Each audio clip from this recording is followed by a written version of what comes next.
Queridos, então, e fechando o mês da família, né, mês de maio, nós comemoramos o mês da família. E durante todo esse mês nós estivemos falando sobre famílias.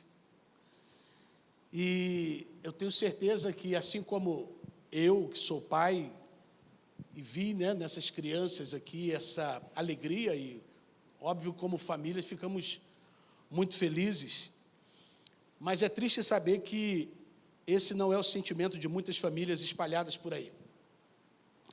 Existem muitas famílias em que a relação entre eles estão fracassando. E eu convido você a abrir sua Bíblia em 1 Samuel, capítulo 2, se tiver um aplicativo aí no seu celular, capítulo 2, verso 12. Eu quero falar de uma família fracassada. Trazer como exemplo, porque não só os exemplos positivos, eles são didáticos, mas os exemplos negativos também são didáticos. E aqui vai falar de um sacerdote, alguém que tinha tudo para ser especial, alguém que tinha tudo para ter uma família especial, fracassou. O verso 12 do capítulo 2 de 1 de Samuel diz assim: os filhos de Eli eram ímpios, não se importavam com o Senhor. Vou repetir o versículo 12 de 1 de Samuel. Os filhos de Eli eram ímpios e não se importavam com o Senhor. Ponto. E que o Senhor nosso Deus abençoe as nossas vidas sempre que lemos as Sagradas Escrituras. O verso que lemos nos fala da família de Eli. Eli, o sacerdote e profeta, e sua família viveram em um dos piores momentos da vida de Israel. O problema era tão sério que Israel já não se ouvia mais a voz de Deus. Você pode confirmar isso no capítulo 3, no verso 1, que a voz de Deus não era mais ouvida em Israel. Eli era um homem de posição importante. Eli era sacerdote e juiz, e a sua posição em Israel fazia dele um homem conhecido, respeitado e bastante ocupado. Mas ele também era um homem crente, e ele tinha 2 filhos, Ofni e Finéias. Ofni e Finéias eram incrédulos e ímpios ao extremo. Diz a Bíblia que eles eram imorais e insensíveis diante das exortações do seu pai. Então esse, portanto, é o perfil da família de Eli. Seus filhos eram carnais, incrédulos, ímpios, imorais e insensíveis. E o final dessa família foi trágico. O final dessa família foi a morte. Você confirma isso no capítulo 4, a partir do verso 10. E o perfil da família de Eli já nos revelou um dos problemas principais por eles enfrentados. Isso é, a relação entre os pais e os filhos era falha. A relação entre os pais e os filhos era um fracasso. No entanto, nós precisamos nos aprofundar um pouco mais nessa história para descobrir onde e quando e como a relação entre Eli e seus filhos fracassou. E olhando para ele, nós podemos identificar com relação entre os pais, como a relação entre os pais e filhos pode fracassar, e a partir disso trazer lições para a minha vida e para a sua vida, para que a gente evite esse mal na nossa casa. Então, primeira coisa, quando as relações podem fracassar, primeiro, anote aí, quando os filhos não são prioridades. Primeiro, porque quando nós lemos a história bíblica, e nós vemos a reação de Eli diante do relato em que ele recebeu da morte dos filhos e do roubo da arca pelos filisteus, revela algo errado no coração daquele pai. Parece que aquele pai não enxergava os seus filhos.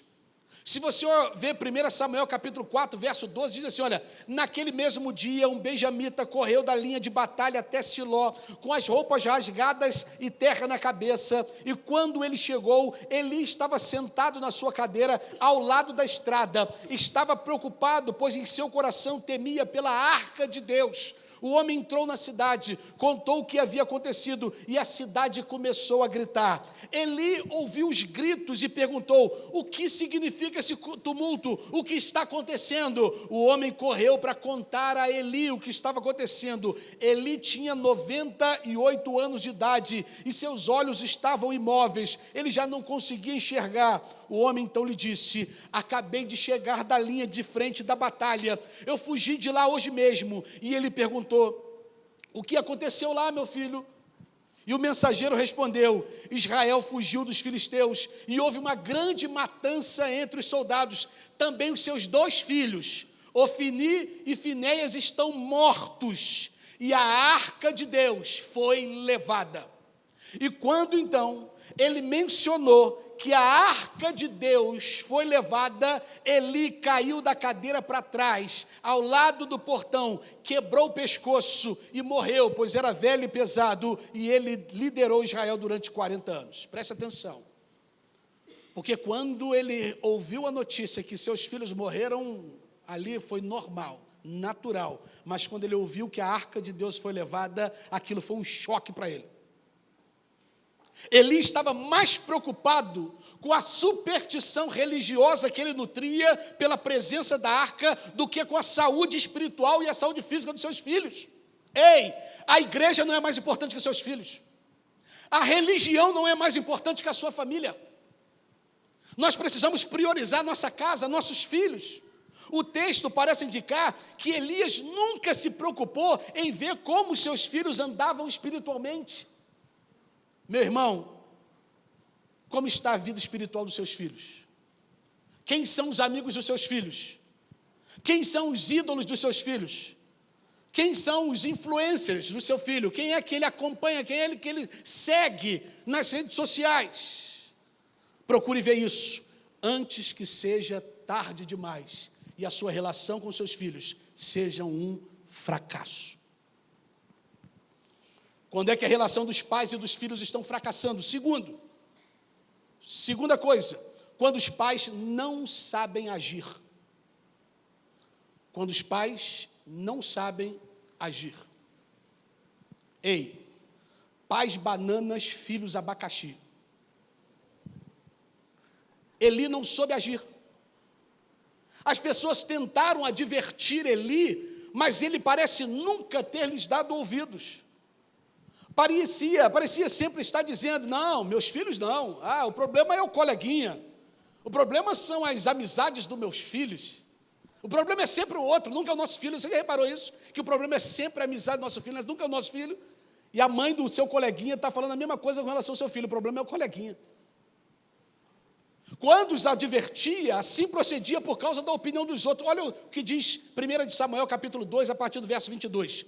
Eli já era bem idoso, ficou sabendo de tudo que os seus filhos faziam a todo Israel e que eles se deitavam com as mulheres que serviam junto à entrada da tenda do encontro. Por isso ele perguntou: por que vocês fazem essa coisa? De acordo de todo o povo, ouço a respeito o mal de vocês, o mal que vocês fazem.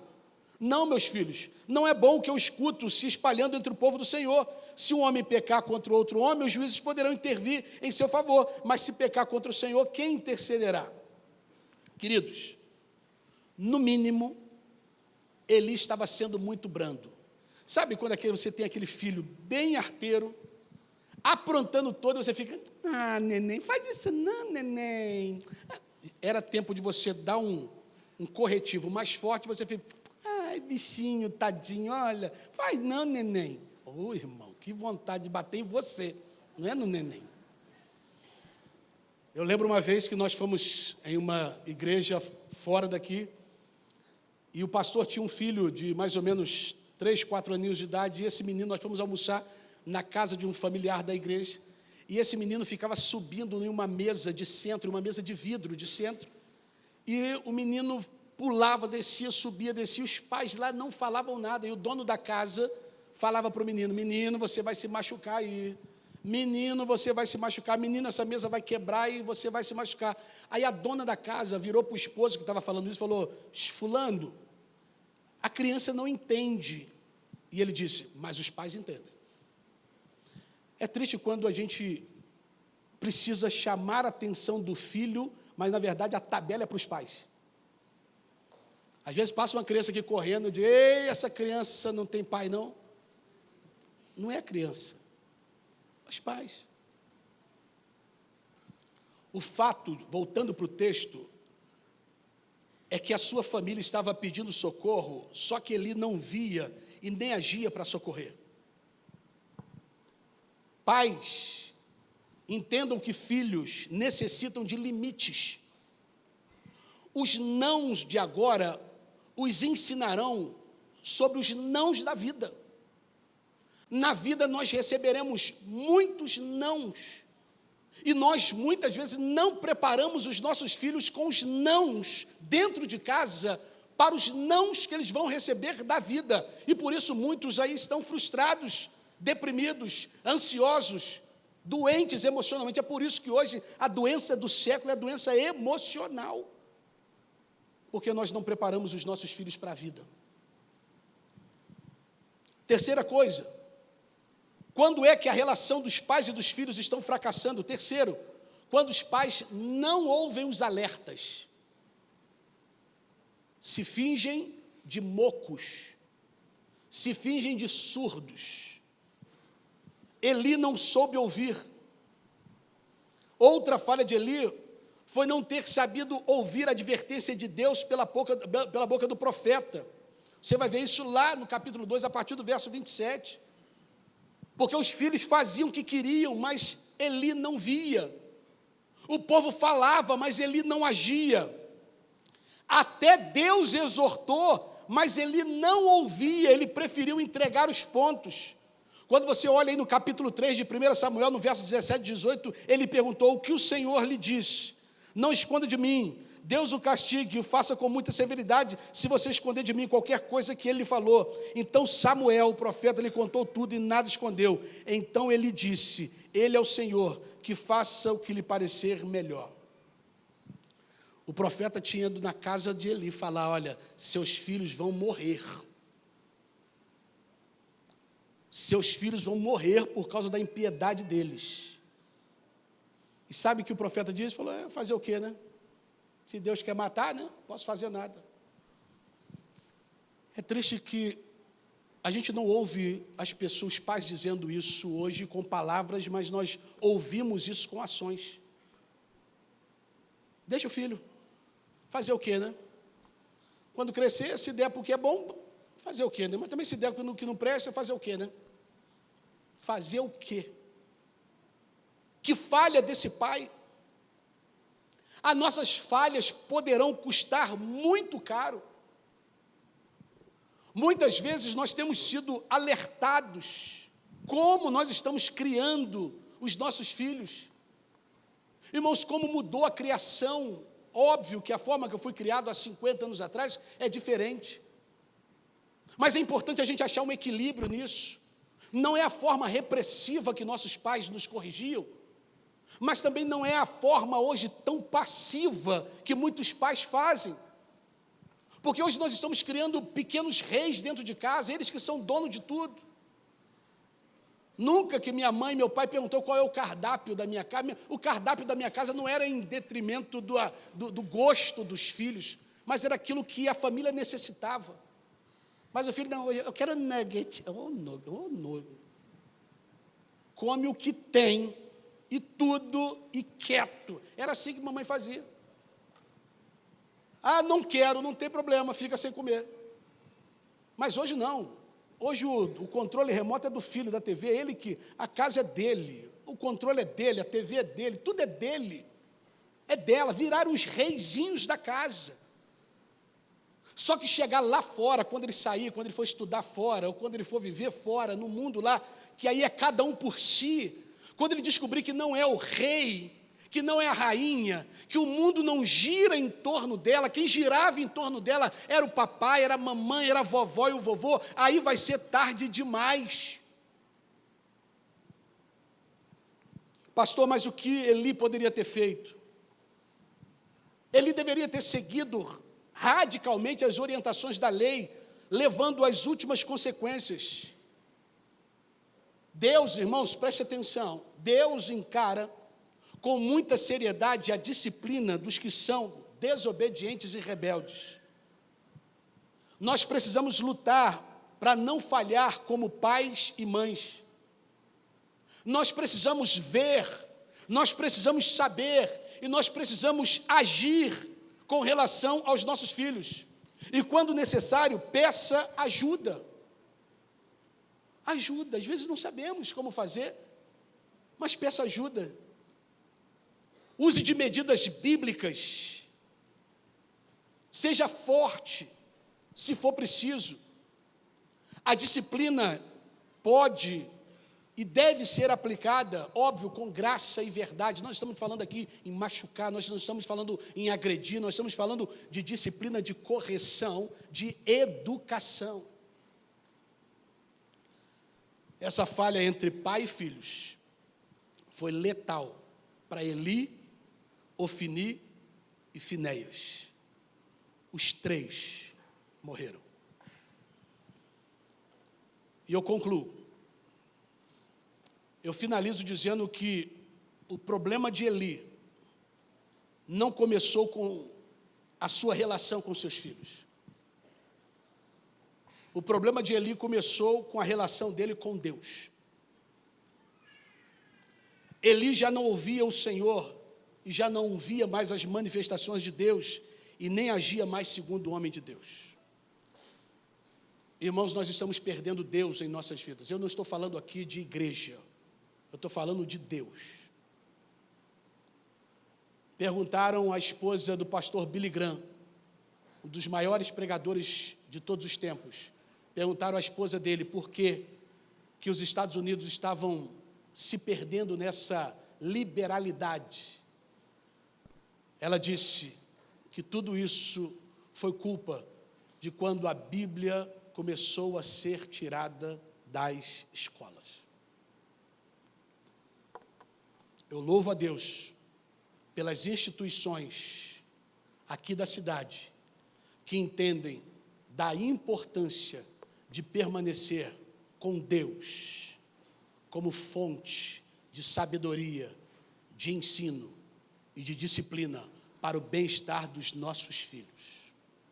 Ainda que isso perca cliente, Guilherme, ainda que isso perca alguns alunos, mas pode ter certeza que quem ganha é a sociedade. Quem ganha somos todos nós. Se Eli não ouvia mais a Deus, não via mais o agir de Deus, e nem sabia mais agir como homem de Deus, então como é que ele conseguiria ver os filhos, ouvir os filhos e agir para ajudar os filhos? Jamais. Pais, mães e filhos, todos precisam aquecer o coração para manter a piedade. Do contrário, a família continuará pedindo socorro e muitas delas fracassando. E para algumas, quando acordarem, já será tarde demais. Por isso que nessa manhã, você tem a oportunidade de ouvir essa mensagem como um alerta de Deus, para que você não permita que o fracasso chegue na sua tenda. Que Deus abençoe a sua família. Que Deus guarde a sua família.